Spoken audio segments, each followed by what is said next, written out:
Ladies and gentlemen, it's time for the main event of the evening. 60 minutes of football fun and banter with Chris and Leicester Till I Die TV. Are you ready?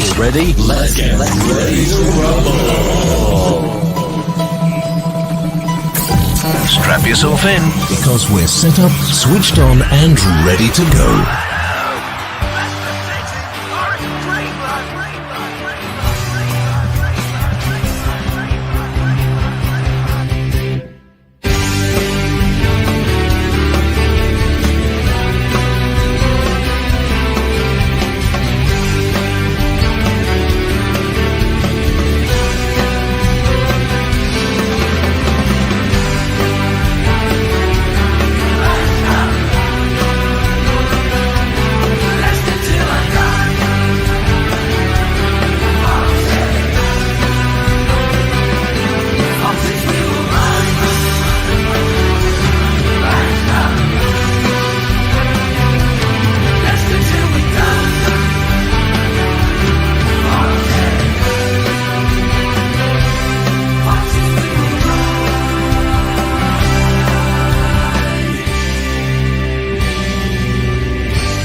Listen on your favourite podcast platform or ask your smart speaker to play the podcast Leicester Till I Die. Subscribe, like, follow and join in now. This is your host, Chris. No! God, please, no! No! I know, I'm sorry, but he's cheap and available. How rude. Right, Chris. All right, yep, very cheap and very available. Just send me a message, ladies. Right. Good evening. Welcome along. It's January already. And we are going to be looking today at a bit of a transfer special at the January transfer window. Are Leicester City going to be doing any business? We didn't do any in the summer. We now know obviously why. I'm not usually keen on the January transfer window, but we've got to do something. We have definitely got to do something. Facebook user, good evening. How are you? It's nice to be back on Facebook. Apparently, I didn't realise this. I was banned from doing videos on Facebook for breaking their community guidelines. And I emailed them and said, like, okay, what did I do? And they didn't. They just put me back on. So welcome back. Marcus is back. Good evening, Marcus. How the devil are you, sir? As is David, I am well, and Luke is in, and you're doing well today, Luke. Are you still 1-0 up against Southampton? Oh, I tell you what, as things stand at the moment, it looks like you are. The bottom three are Southampton, Everton, and West Ham. That sounds good because we're not in it, but we're only 2 points above it. 2 points. And the song, as D. Ream once said many, many, many years ago, things can only get better. And talking about getting better, let's bring him in. You've not seen him for a while, but it's great to have him back. Ant from Ant's Leicester Fan Channel. Good evening, sir. How are you? Evening, mate. As I was saying, great apart from the football at the moment, mate. Leicester's a bit painful to talk about, but apart from that, I'm all good. Good. Forest, Forest are on exactly the same number of points than us, but in fairness, they have conceded about 17 more goals. I don't know after our start to the season how that's possible, but there we go. And Terry says, after last night, I hope they find enough money to replace the whole shower of underperformers. Well, we'll see tonight. Just to let you know, we're going to break it down into sections. So we're going to start with looking about who the Leicester players that might be leaving. Then we'll go through what we need, as in what positions, and then go through those. So please stick with your chats to the actual area that we're covering at that time. But Ant, first of all, your link is in the description below on the YouTube video. But please do give a description to tell everybody where they can find you. Yeah, so Ant's Leicester Fan Channel on YouTube and Ant_LCFC on Twitter. So YouTube's pretty much daily live streams throughout the transfer window, home and away match day videos. So make sure to come and check out my channel. You will never be bored following Leicester during the transfer window if you're doing shows every day, mate. Good luck with that one. Right, now let's have a look at who could leave. Now, can I just say that these aren't players that I necessarily want to leave, or players that aren't want to leave. They're just ones that have either been linked or their contracts are up, what have you. But basically, I've listed them here, and we're going to start. And we talked about him just before we came on. Soyuncu. I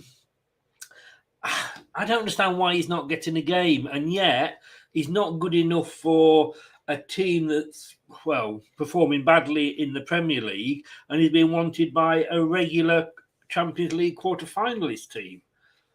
It doesn't add up, and like you're going to get the theme of my opinions on Brendan Rodgers throughout this, but it almost feels like Brendan Rodgers can't put what's gone on before, and like there's clearly been a disagreement with them, sort of to the side, and it's almost his ego's getting in the way of what's best for the defence.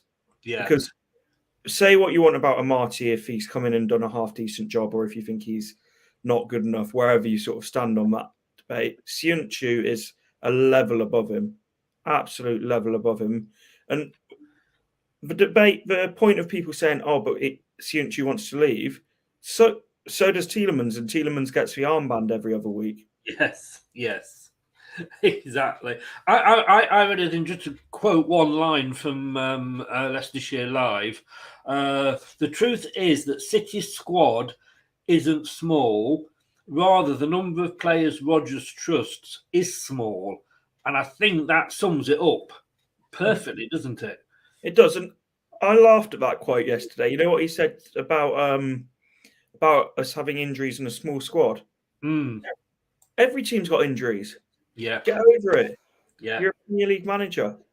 If you hadn't isolated half of your squad, you wouldn't be in such a situation where you've only got 2 or 3 players apart from your typical starting 11 you can call on. I mean, I never thought I would say this because we all know Nigel Pearson was stubborn. Let's be honest with you, we do know that. But Rodgers seems a level above. Yeah, he's like. No. I mean, I would love to how long to get a set piece coach in.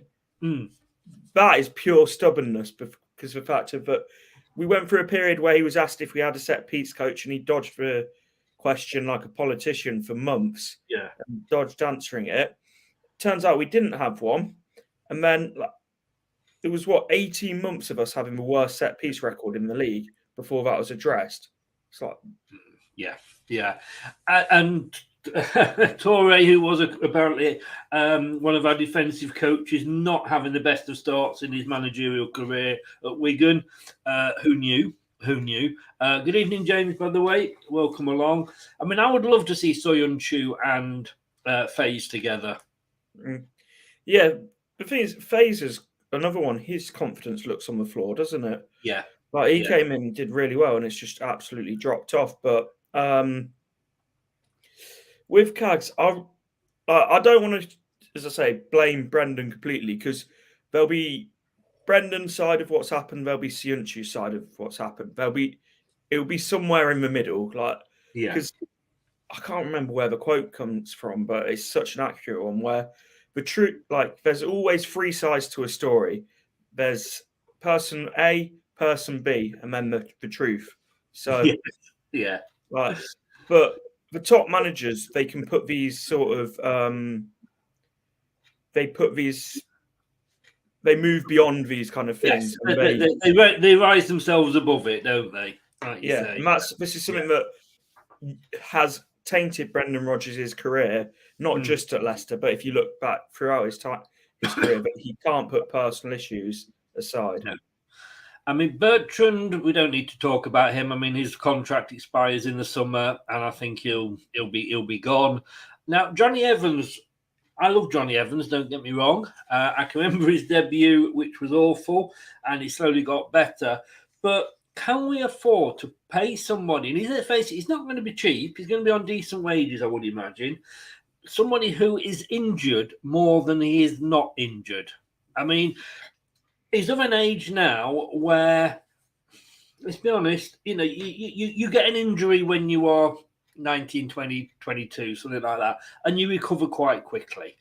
You get an injury when you're 30, 35, it takes a hell of a lot longer. Can we afford to keep him? Should we be offering him an extension of his contract when, and I say, I'm not, this is nothing personal against him because I love him as a player.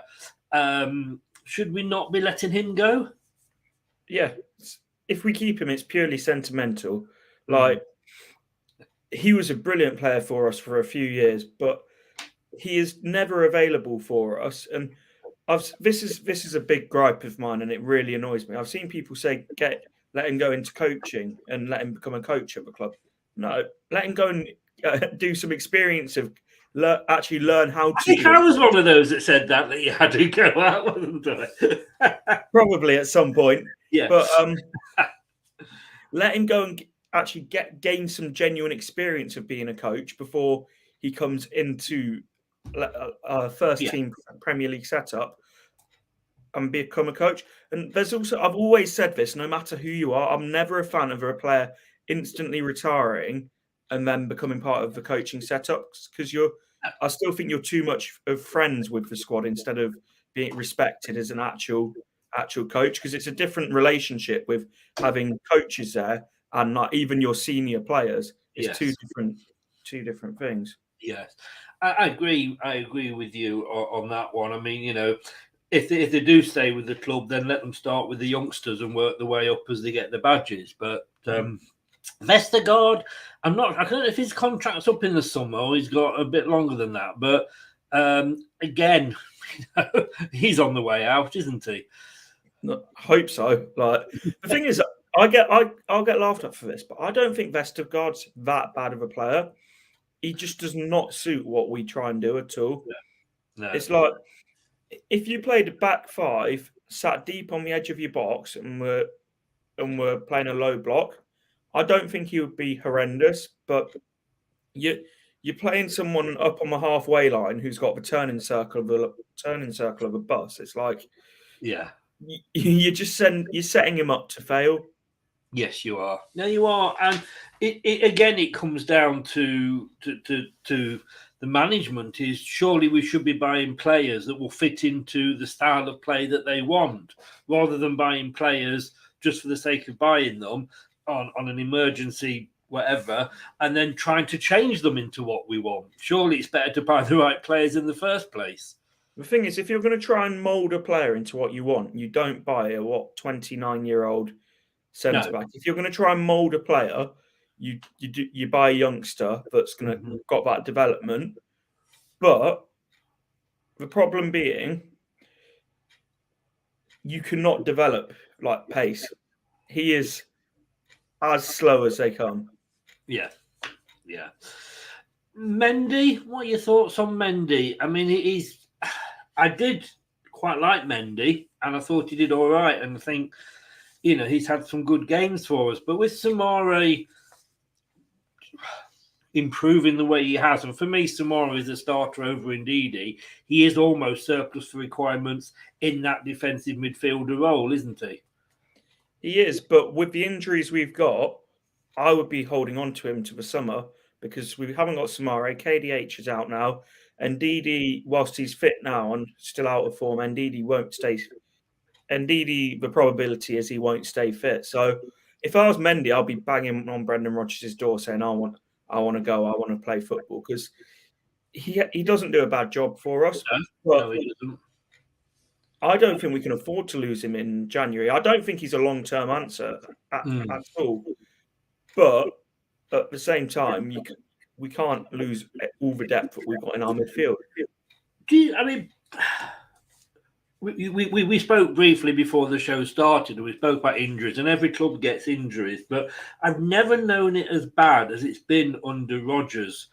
I mean, surely he's only playing that small circle of players, like we say. He's got the full squad. He's got the same squad as everybody else, that squad size. He's playing that small circle of players so that when somebody's injured, somebody is being forced to come back early. The training and that has surely got to be looked at as well. They do, and it's not a one-off issue, Chris. If you look from his time at Celtic, their injury record was ridiculous. you look at the time at Liverpool, their injury record was ridiculous. So people who say it's unlucky and bury their head in the sand, as a certain other stubborn manager would like to say, but like when you just put your head in the sand and completely ignore sort of the facts that are in front of you and saying it's unlucky, then it's just going to happen time over time over time. Yes.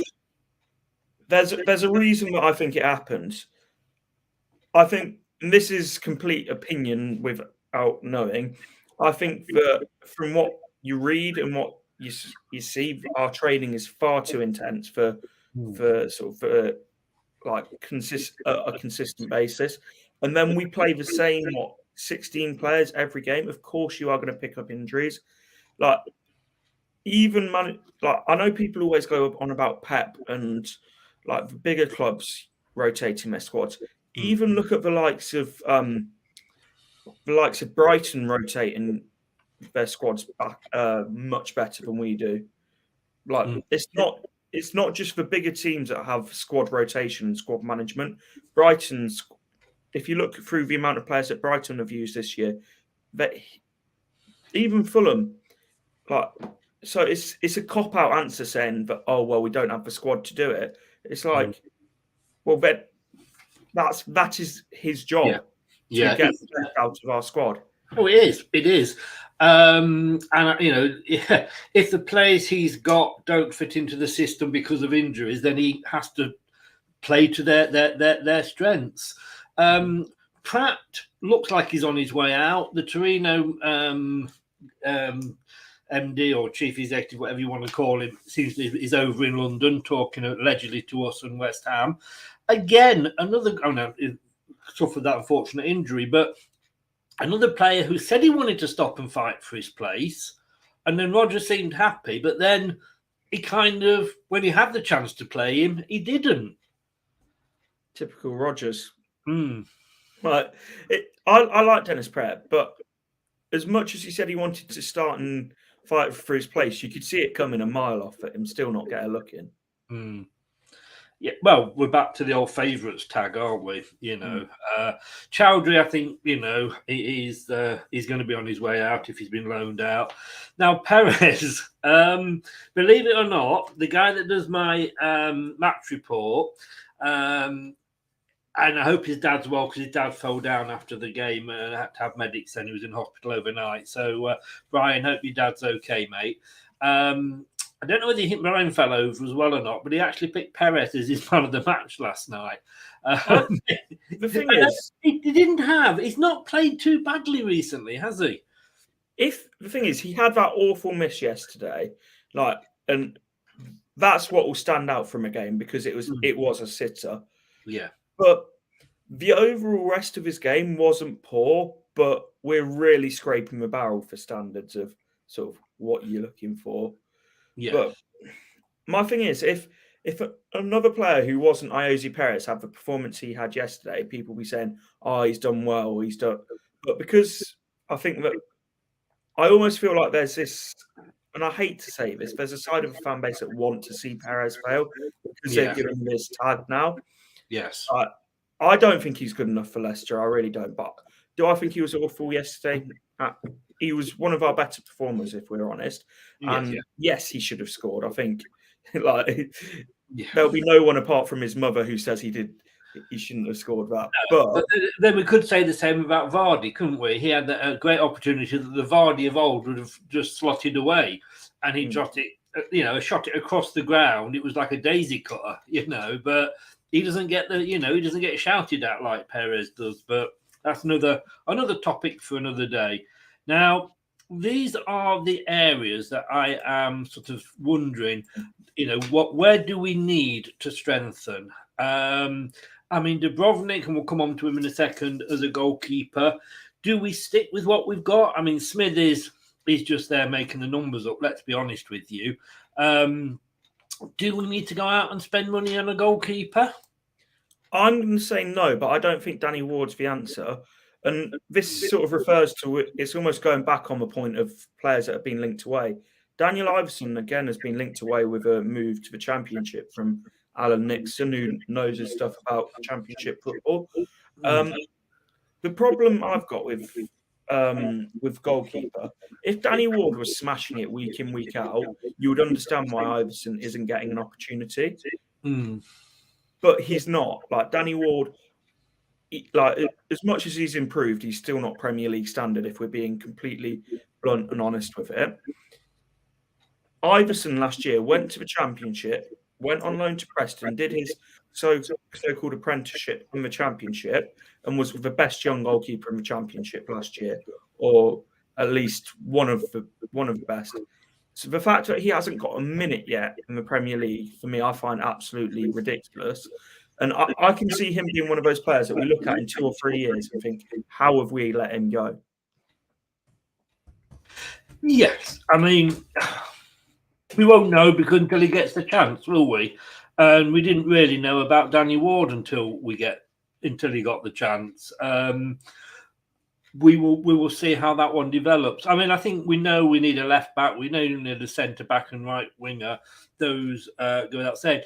I'm saying, and I don't know whether anybody or if you would agree with me, I say we need a striker because at the moment, Daka isn't performing, and maybe we bought not Daka, but maybe we bought that position a year too late because we should have bought it a year earlier when Vardy was still reasonably on form. So that might be not Daka's fault, but he doesn't want to. Kelechi's not a solo striker. We know that, don't we? He can't. He's not a one up front striker. Daka can't. He gives his all, but Vardy. And I know what he's done for us, etc., etc., etc. But he's past his sell-by date now, is he not? He is, and people won't like it. And something that I do think with our strikers, and it's the same for anyone really who plays up top for us, the service is so poor to them. So I actually think the issue's more with like what's behind the striker than the striker itself. So if we had a better right winger providing for them and a left winger who didn't run into the fullback every time, then would we need another striker? I think maybe long term, yes, we do, but I think we need to address the other issues first to actually create better chances. Because we could have Erling Haaland in the box for all we care. And it's like, if he's not going to get the ball in good positions, what's the point? No, but when they get the ball, they're not doing anything with it. I mean, our top goal scorer this season is James Maddison. Mm-hmm. And as I said to, I think it was David actually, who was in the chat now yesterday, not a fan of Harvey Barnes, but he's our second highest goal scorer. So drop him and God knows where the goals are coming from. Daka, I don't think scored in the league. I'm not sure about Iheanacho. And Vardy has got one.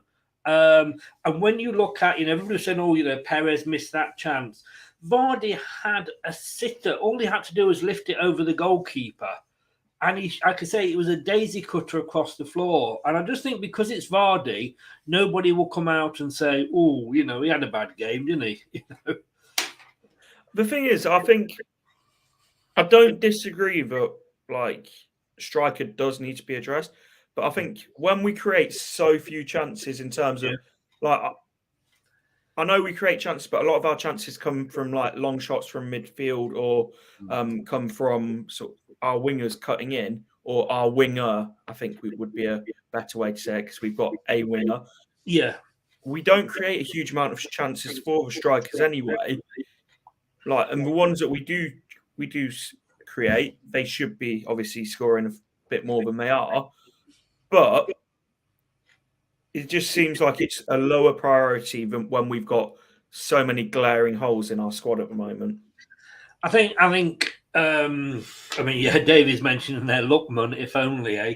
I think the problem is that none of this is sort of fixable on its own. It's like there's so much wrong, so many places we need to fill that we have to do it sort of all together, if you like. Like you say, yes, get a new striker in, but yes, if we get better forwards in, will those strikers still do it?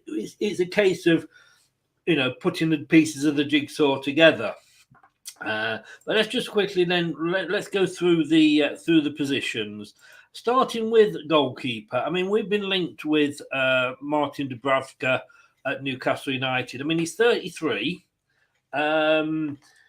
Do we, and we mentioned Iverson there, and I was very much of, let's give Danny Ward a chance. Under normal circumstances, he would have had more experience. It's just that Schmeichel was never injured. Is it a risk throwing Iverson in, though?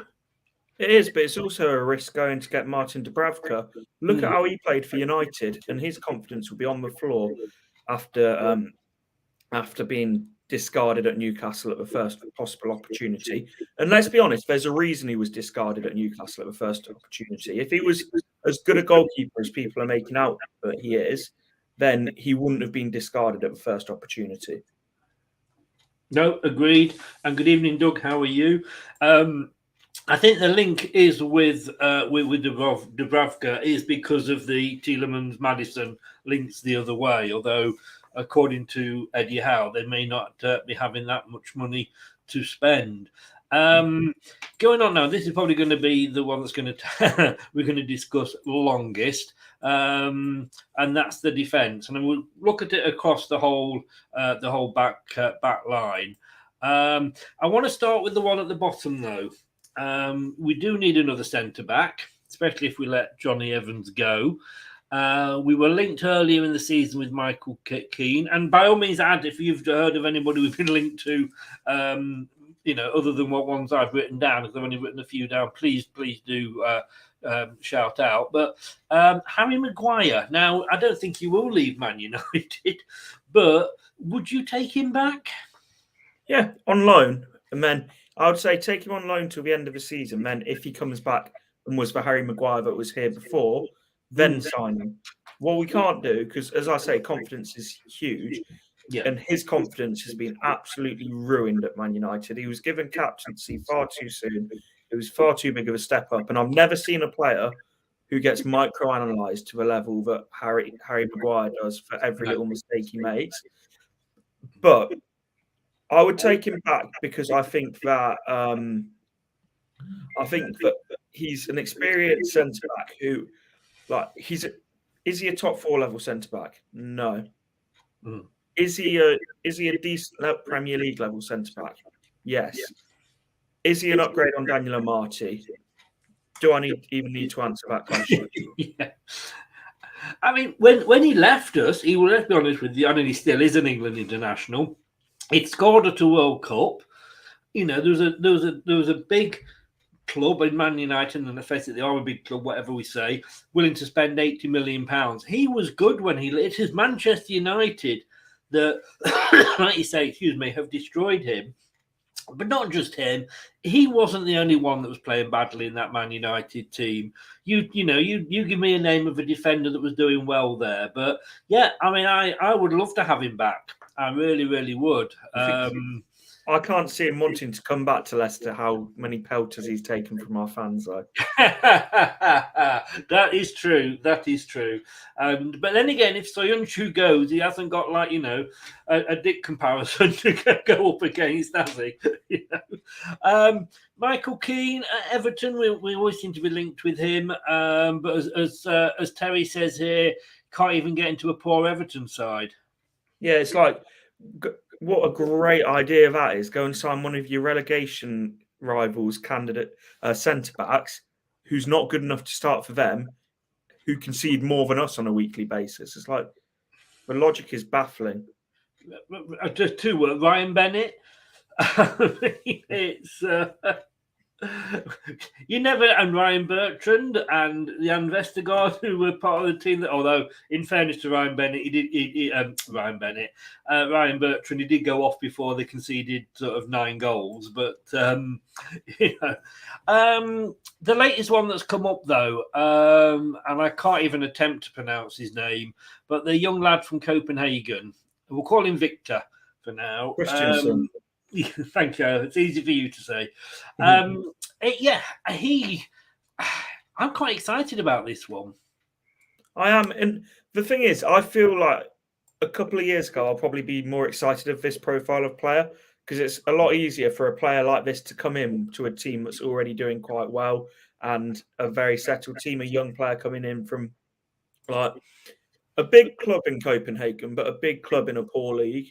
And to make that step up is easier when you're coming into a settled club. Unfortunately, we're not that at the moment. But his profile of a player, like 20 years old, but something that I've done a bit of research on this because I'll be talking about him on my stream after the show. Cheeky little plug, starting at 10 o'clock. But go for it, mate. Go for it. He's a I'll keep you busy now till 10:30. Don't worry. But he's a left-footed left back. But at the age of 20, he's made over 78 appearances. So he's experienced for a young player. Yeah. I mean, I agree. You know, they're not coming from the best league in the world. But if we sign Ryan Bertrand, you know, he doesn't look like, you know, the worst player in the world, does he? No. And the thing is, like, it's clear that we haven't got all the money in the world, so we've got to be shrewd with our signings. So yeah, I'm all for it. I mean, again, 5 to 8 million is being quoted at. It could be another gem that, you know, another diamond in the dirt that we discover. Or he could be another Diabate. Oh no, you had to say that, didn't you? To be fair, what a debut he had, and what an away day that was at Peterborough. Yeah. I prefer to remember Musa and his debut against was it Barcelona in that whatever international cup or whatever. Peterborough, Barcelona, what's the difference? Yeah, exactly. Kirkes, left back from Alkmaar on 19. We were linked with him before the World Cup. Any thoughts on him at all? He's very highly rated and he's good on Football Manager, but that's about all I know about him, if I'm honest. And everyone pretends to be an expert on all these players, but have never watched them in their life. Like I've done a bit of research on him, and again when he was linked to us and when the stories broke out, he's a fullback that he really likes to get forward, put balls into the box, and is a front foot attacking, attack-minded fullback. But again, it's the same thing as the FC Copenhagen lad. It's a big step up to be a young player doing very well in a league like that to then come to the Premier League. Yes, yeah. Like you said, it's a hard one. I mean, Rich says here, good evening, Rich. Do Leicester have much cash to spend? The problem we've got to look at is if we don't spend it, we could have less cash to spend next season if we're in the Championship. It does. But I'm going to ask you something quickly, Chris. And we were going to get onto this at some point. If with Brendan Rodgers, if he goes, will that give the squad enough of a lift to make it seem like we've had 6-7 new signings? Because let's be honest, it's flat and it's stale at the moment. Yeah. Or do we need to actually bring in 4 or 5 players? We need the players because we didn't spend in the summer, so we do need to add those players in. With Brendan Rodgers, like I said, I'm like a bride's knickers on the wedding night when it comes to Brendan Rodgers. I'm up and down more often than I care to remember. The problem is if he goes, who do we get in? Sean Dyche. Still. The thing is, people say, who are you going to get in who's going to do better? Who's going to come in and do worse for not win a game against a top 12 team in the Premier League for a whole year? No, but don't wait. Can I just say that when you first mentioned that, which was pre-World Cup, and when we were having a bad start, I did poo-poo it. But I've listened to a lot of Sean Dyche, and he's been on quite a few podcasts, of course. Now he's not working. And he does speak a lot of sense. And, yes, nobody particularly liked his style of play, but it was what he did was adapt the play to the players that he had, which is something that Rodgers can't seem to do. Sean Dyche knew he hadn't got flair players, so he didn't play a flair game. And he got the best out of what he'd got. And so I'm not 100% against Sean Dyche if he was to come in.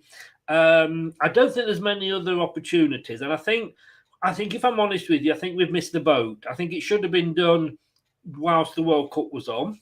I think we probably got pulled into a false sense of security with the fact that we went for those few games without losing. Although, like you say, what clubs were we playing? I mean, somebody said on my group the other day, bring back Ranieri. I'm like, seriously? I love Ranieri, but look at what he's done. And this is what I get when I talk about Pearson as well. Leave their time at the club as it is like gone down as legendary status. Bristol City fans are hounding Pearson out at the moment. They cannot stand him. And he is really struggling with Bristol. If he wasn't Nigel Pearson and hadn't had the time at Leicester that he had before, would anyone be shouting for him? No, absolutely not. Football moves on. Ranieri, we all love him, and rightly so. Every job he has had since Leicester, he has failed. Yes, yeah. And I can remember before, Brad,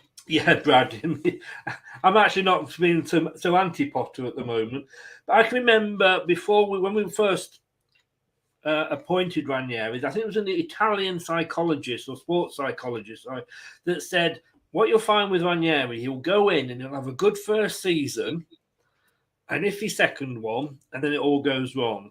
And it almost happened to that point. You can't always rely on a new manager bounce. I mean, look at Southampton. It hasn't happened for them. I just think that we probably do need a change now.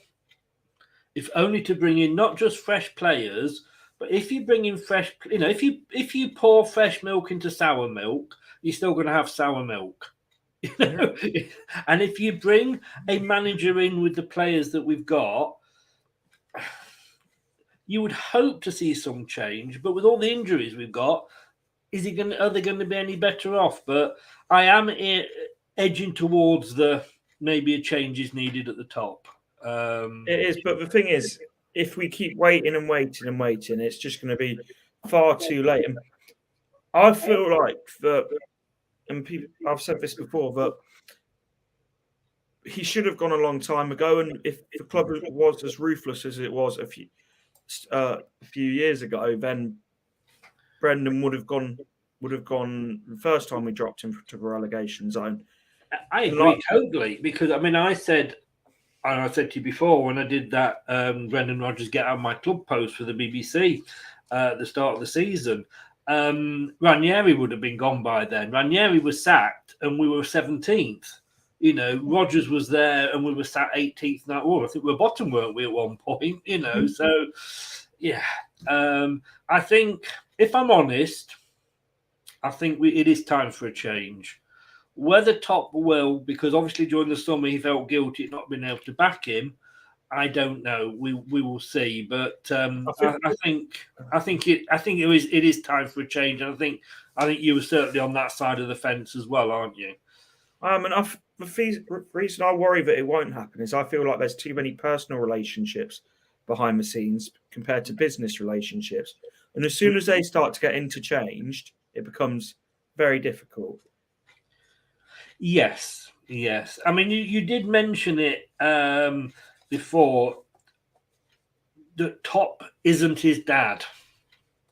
No, and Top, bless him, he loves the club and he's doing his absolute best for it. But if it was his dad, I can't help but feel Brendan would have gone probably about a year ago after the Forest defeat. Yeah. No, I probably think you're right, and like I say, I am. Yeah, I mean, my head is kind of saying it's a change down. That you can't just if you've got two flat tires, you can't just change one and it's going to be all right. But the thing is with Top as well, like he's got. Bear in mind the business that he runs. He has got so much going on in terms of like keeping King Power somewhat. It's not profitable at all at the moment with the pandemic. And he's a businessman ultimately, and his business will be his priority. And people won't like to hear it, but it's the reality of sort of where we are.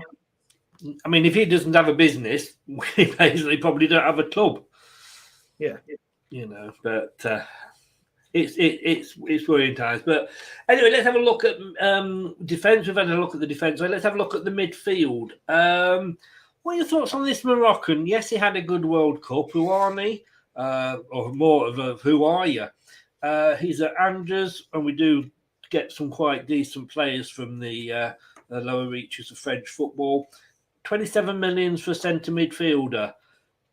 I'm just worried, and we've done this before, where you see a player that has one good tournament, and you think he's the next wonder person.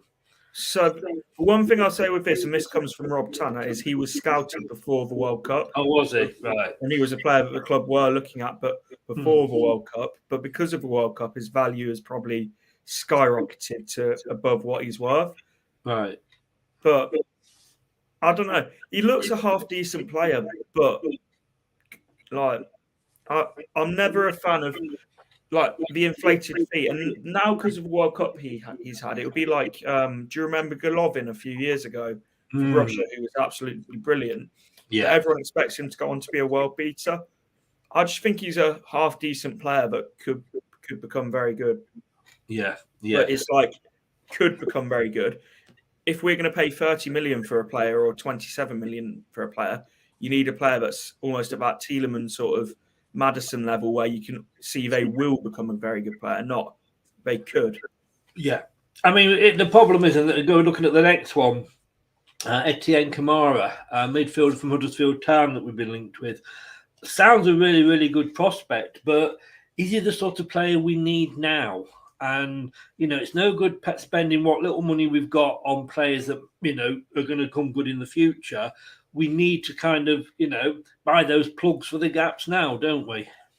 Just like I said, with this young left back, I'd feel a lot happier going after these kind of players that sort of will have got a lot of potential and may well become very good players if we're in a better position and you can integrate them slowly and there's no hurry for them to be in the first team because you've got to set them first team. We don't have that at the moment. We need players that are going to come in and do a job for us right away. Yeah. Jeremy Bogger, excuse me. It's funny that we are buying the guy that was replaced by the guy we couldn't afford to buy. And you know what's even more ironic about that? We're going to spend more on him than we would have on Lookman. Yes. I mean, it's always going to be a problem position because we always seem to say, well, he's no Mahrez, is he? Well, Mahrez wouldn't have done that. I think Lookman was the one that got away. I think we probably had a lucky escape. Not bad players, just not suited to ours. Is this the player we need for that position, though, or is there somebody else you think could do a better job? I really don't know, because he's been underwhelming to say the least for Atalanta for a couple of seasons. Can I just say something about that 27 million is absolute peanuts in this day and age. It is if you're a club like West Ham who can spend 40, 50 million on players quite easily. There's a reason we spent 15 million on Wout Faes and we haven't spent sort of over 30. Yeah. We very rarely spend over 30 million on a player. Yeah, and we have had our fingers burned at that sort of level before, haven't we? With what was he called that we signed? Striker. Islam Slimani. Yeah, that's the one. Yes, 30 million down the drain there because we didn't get anything for him at all. Anybody else? I mean, we mentioned strikers before, but we think that. Do you think we're all okay on that department if we can if we get sort of the other positions sorted? I wouldn't like in the ideal situation where you could bring 5 or 6 players in. I'd say bring in a striker, but not in the situation we're in. No, I suppose there's more priorities, like you say, isn't there? And just we mentioned him earlier. Let me throw it back at you about Brendan then. And I guess I know what you're going to say here. Does he, is this the time to go, or is it going to be, too disruptive if he goes now? What do you mean being too disruptive? We've been shocking in the league for how? No, I'm Apart just from asking the question. what? Apart from what? A 4-game spell where we played the teams in that time who were all in the bottom 3 in Everton, West Ham, Wolves, and then who else did we play in that run? I can't even remember. I can't remember, no. Leeds, wasn't it as well? So we were playing teams that are right at the bottom. Like, it can't be any more. Oh, and Forest as well. So, and by the way, our 2 home wins this year have come against Leeds and Forest. So, like, people say, careful what you wish for. We are halfway through a Premier League season. We are on 17 points. Like, we should, with the squad we've got, and like, I know that there are injuries, but with the squad we've got, we shouldn't be near a relegation battle. No. And let's not forget, we lost to the club that is currently bottom of the league in Southampton. Are we meant to be surprised by that? I can see you weren't, but we haven't. Like, it's not a fluke, Chris. But we have won 2 games at home this season. But the fact that we haven't beaten a team in the top 12 in the Premier League for over a year, and the fact that every time we go 1-0 down, we do not win games. Can you remember, Chris, the last time that we went 1-0 down and won a game? No, I have to be honest with you, I can't. But also, the other fact was, of course, we've not. It's the first time since 1983 we've lost 3 home games and not scored a goal. I'm blaming those flags. Since we brought in the flags, we haven't scored a goal. The flags are the clappers. Actually, the clappers before. I actually do quite like the flags before the game, but it's quite funny that we've got the flags for when we score a goal, and since we brought those in, we haven't scored a goal. Can they not be recycled? Can you not sort of be taken off you as you leave the ground? Save it for next time, lads. You know. But so, do you? I mean, we are sort of 4 days into the window, so you've got sort of 28 odd days left. If we're going to replace Rodgers, that has to happen first, doesn't it?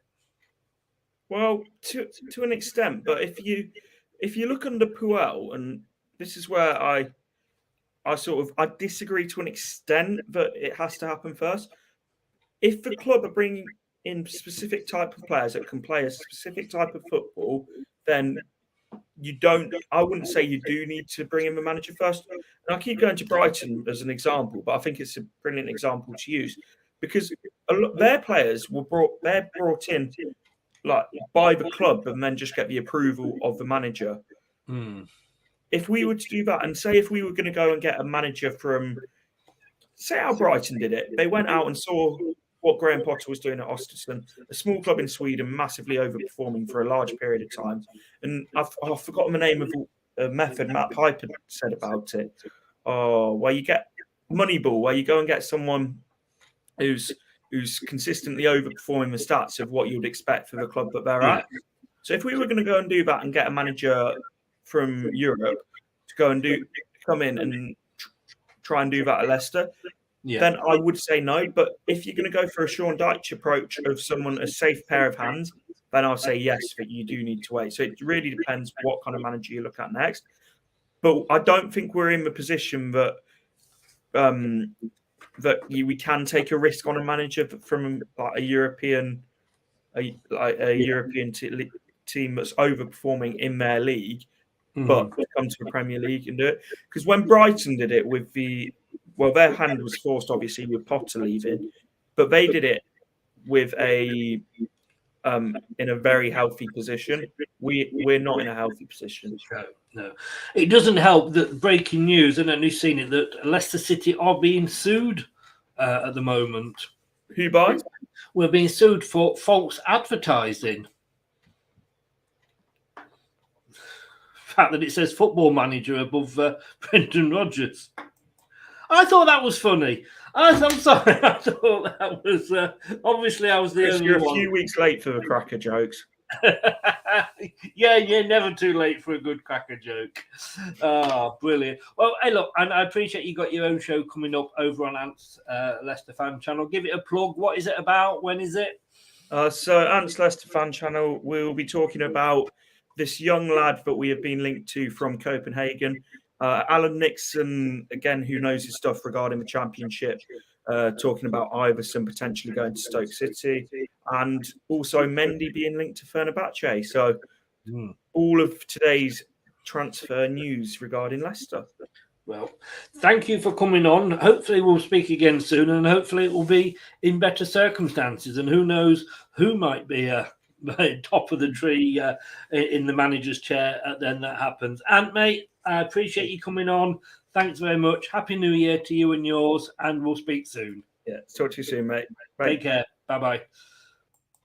Thanks to Ant for coming on. His link to his channel is in below. Go over and check him out now. He's going live at 10. I've just got to say, though, RIP to David Gold at West Ham. Not everybody's favourite club, not everybody's favourite owners, but he loved West Ham. And I can remember what West Ham were like when Vichai passed. I did go to another level of respect for them. So RIP to David and West Ham. They got a point tonight at Leeds. So I think they would have liked the win.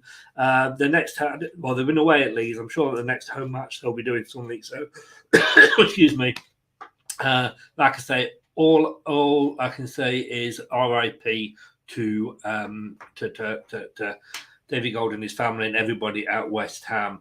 Forest have beaten Southampton. West Ham, like I just said, have drawn with Leeds. It's still going on. Villa won, Wolves won, and Palace 0-0 at half-time. Tottenham have just gone and smashed it 4-0 at the moment. So the bottom of the table is Southampton, bottom on 12 points.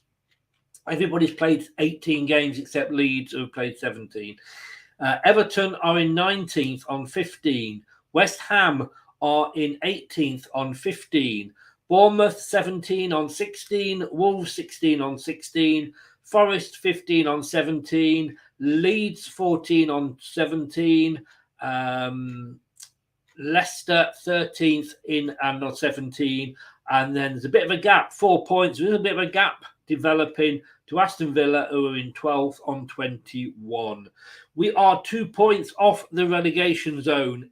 Something has got to be done. When are we going to be back? I'll tell you when we're going to be back. We're going to be back tomorrow. Coming up next on Leicester Till I Die TV.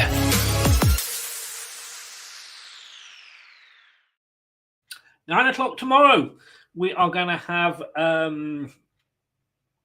the preview for Gillingham. They must be licking their lips and thinking, "Whoa, good time to play Leicester." Got money to spend. We sold Fofana. We've got that money to spend. If we don't spend the money now, it could be too late, because if we do go back down, then we're stuck to 13th. And the problem is we're stuck to 13th because the teams below us are not performing, as in they're not winning games.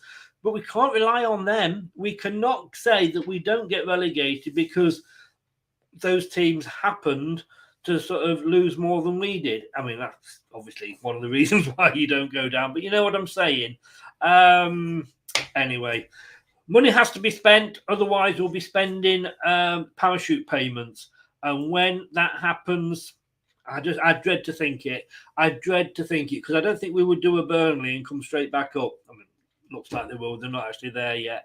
So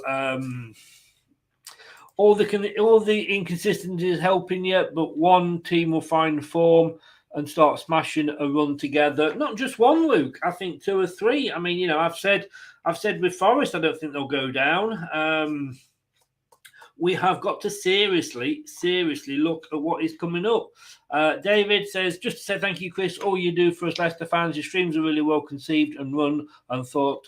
I don't have time to join all of them. I always enjoy the ones I can listen to. David, kind words. Thank you so much, sir. Really do appreciate that. It's going to be a long January window. We've got to sell. Have we still got to sell first? Can we get rid of who we don't want? Roll on the 1st of February. Guys, I'll see you tomorrow at 9. Back with Craig for a preview of Gillingham. And that's another one that I'm not looking forward to. Good night. That's all, folks. Thanks for watching Leicester Till I Die. This is Chris saying goodbye and see you next time.